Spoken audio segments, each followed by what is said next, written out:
Kung bago ka pa lang dito sa aking YouTube channel, mag-subscribe ka na nga po para makasali sa ating pamigay or sa ating cellphone giveaways and cash giveaways. So, ayan, kung nakikita nyo, meron tayong dalawang cellphone na pinapag-giveaway. So, malay mo, ikaw yung susunod na makakatanggap ng cellphone. So, ina-announce nga po natin yung winner every 30th of the month at yung cash giveaways natin ay every week po, every Saturday of the week. Okay? Hello mga beshies! Again, welcome na naman dito sa aking YouTube channel. Again, this is Yana. In today's video, i-share ko lang sa inyo mga besh kung ano nga ba yung iba't ibang proseso kung paano makasuhan ang mga OLA agent na nagpahiya or nanghaharas sa'yo. Marami po kasi akong nakikita, especially nga po doon sa group sa Facebook na ginawa ko para nga po sa mga naharas ng iba't ibang mga loan app or nagpapautang online, yung hinaras ng mga iba't ibang mga loan shark. At marami po yung mga nagtatanong dito, ano nga ba yung proseso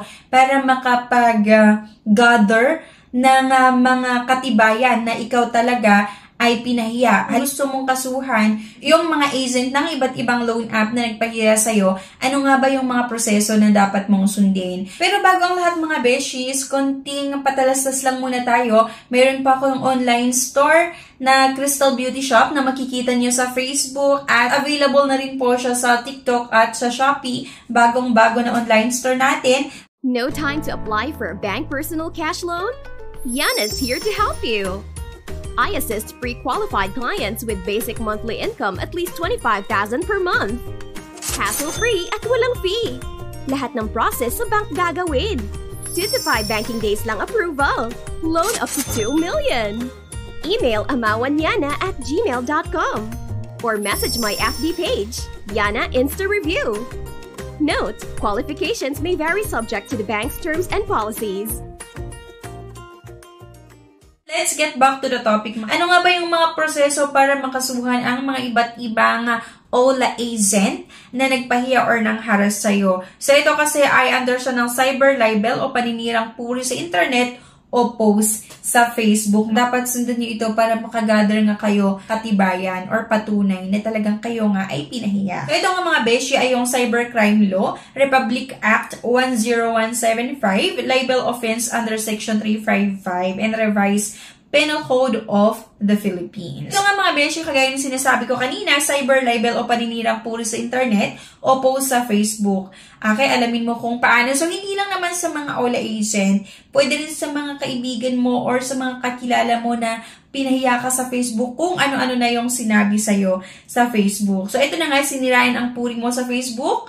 Ayan, siniraan ka ng kakilala mo sa Facebook. Ano ang gagawin mo? Itong step-by-step process para makakuha ng evidence at makasuhan mo siya ng criminal case na cyber libel at may pakulong. Ang number 1 mga beshes, kailangan yung screenshot ang buong Facebook post niya na may paninira sa'yo. At number 2 mga beshes, isama ang kanyang Facebook profile, picture para malinaw ang evidence na siya ang nag-post. So, kapag nag-screenshot kayo mga beshi, dapat po kasama nga yung FB profile picture nung nag-post ng paninira sa'yo. Ayan, kasi isa nga po yun na ebidensya natin, katibayan na talagang siniraan ka sa social media. And number 3 mga besh, dapat isama din ang URL kung computer ang gamit mo sa pag-screenshot. So, huwag niyong kalimutan mga besh, dapat po yung URL, dapat kasama din po yan sa screenshot natin. Number 4 mga beshi, dapat mag-screenshot ka rin ng kanyang Facebook profile account. Number 5, huwag i-edit o lagyan ng anumang words or mark ang screenshot. So, yung screenshot nyo mga beshies, i-keep nyo lang yan at dapat huwag nyo nga lagyan ng kung ano-anong mga words or mark. Number 6, kumuha ka ng common friends nyo sa Facebook para mag-testify at mag-identify na siya talaga ang may-ari ng Facebook account na nag-post ng paninira sa'yo. So, medyo mahaba-habang yung mga kailangan yung gawin, pero kung talagang interested kayo na magsampa nga ng case, kailangan yung gawin or kailangan yung sundan ito.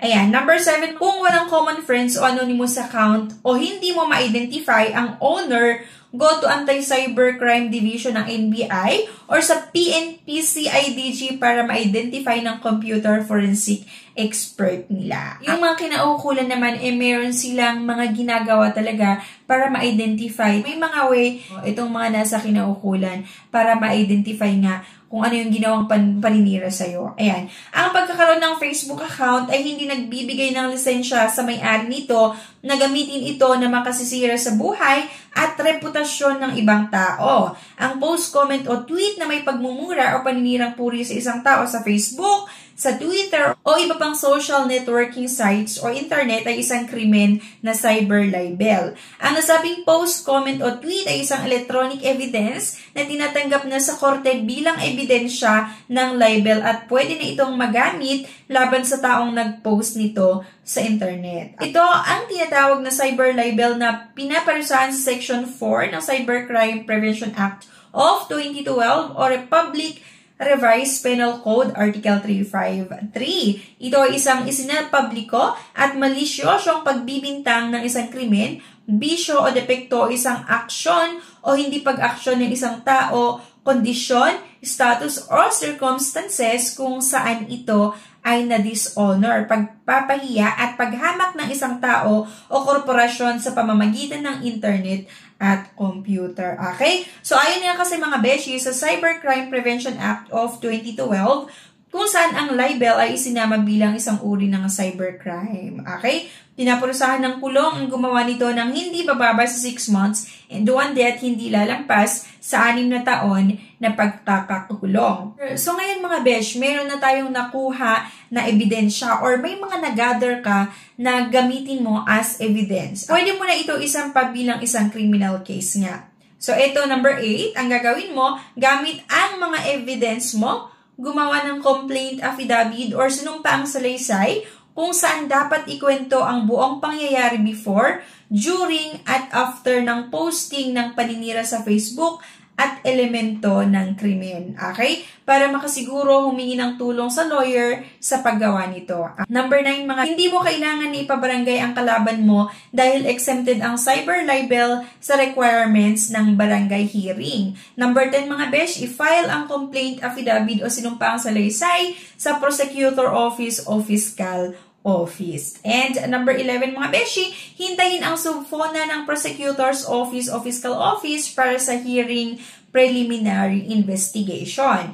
Number 12, maglalabas ng resolution ng investigator, prosecutor, at kung ang desisyon ng prosecutor's office o fiscal office ay akyat sa korte, ang criminal information ay isasampa sa regional trial court. And number 13, mag-i-issue ang korte ng warrant of arrest sa akusado para siya ay panagutin sa hukuman at doon magpresenta ng evidence ang complainant. Number 14, ang cyber libel ay kailangan maisampa sa prosecutor office within 1 year mula nang i-post sa Facebook ang paninirang puri. If more than 1 year na, hindi na pwede. Dapat mga beshi, hindi lalampas ng 1 year yung ginawa sa'yo or paninirang puri sa'yo sa social media. Ginawa sa loob lang or within 1 year. Ang cyber libel ay kailangan maisampa sa prosecutor office within 1 year na nang i-post sa Facebook ang paninirang puri. If more than 1 year na, hindi na pwede. Kung kompleto ka ng evidence, madali mo lang maipakulong ang nanirang puri sa'yo sa Facebook. Maraming maimbentong depensa ang kalaban mo, pero kung matibay ang evidence mo, wala silang lusod sa korte. Okay? So, syempre, kung sa tingin mo naman, marami ka ng mga proof talaga, meron tayong mga evidence, ka na siniraan ang puri mo sa social media or sa internet, ay pwedeng-pwede nga tayong makapagsampa. And, syempre, may mga magtatanong siguro sa inyo, paano kung i-delete niya yung post niya? Wala naman pong kaso yun. Okay lang kung dinelete niya. As long as meron nga po tayong mga screenshot, okay lang i-delete nila ang post. As long as meron tayong screenshot, dahil ito nga po, ang electronic evidence mo, laban doon nga sa nanira sa'yo. Okay? So, gawin nilang mga besh itong steps na ito. Actually, para siyang mahaba, pero mabilis lang sundan. Puro screenshot lang naman itong mga step by step na ganyan. So, mabilis lang siya sundan talaga mga besh. Kung interested kayo na magsampa ng case nga dun sa mga namahiya sa inyo sa social media or sa internet. Kasi, actually mga beshi, meron akong nababasa na meron pa nga daw yung natanggal ng trabaho dahil sa ginagawa ng mga OLA agent na dinatawagan yung company niya din kung ano-ano yung sinasabi, tapos sinisiraan itong client. Pwede kayong magsumbong sa Securities and Exchange Commission kung meron kayong mga nautangan na napakataas yung interest and processing fees nila. So yun lang mga besh, sana may nakuha kayo na idea sa video na ito. Please don't forget to click the subscribe button. Sana i-like nyo yung video na ito at i-share nyo na rin. Thank you guys and bye-bye. No time to apply for a bank personal cash loan? Yana's here to help you. I assist pre-qualified clients with basic monthly income at least 25,000 per month. Hassle-free at walang fee. Lahat ng process sa bank gagawin. 2 to 5 banking days lang approval. Loan up to 2 million. Email amawanyana@gmail.com or message my FB page, Yana Insta Review. Note, qualifications may vary subject to the bank's terms and policies.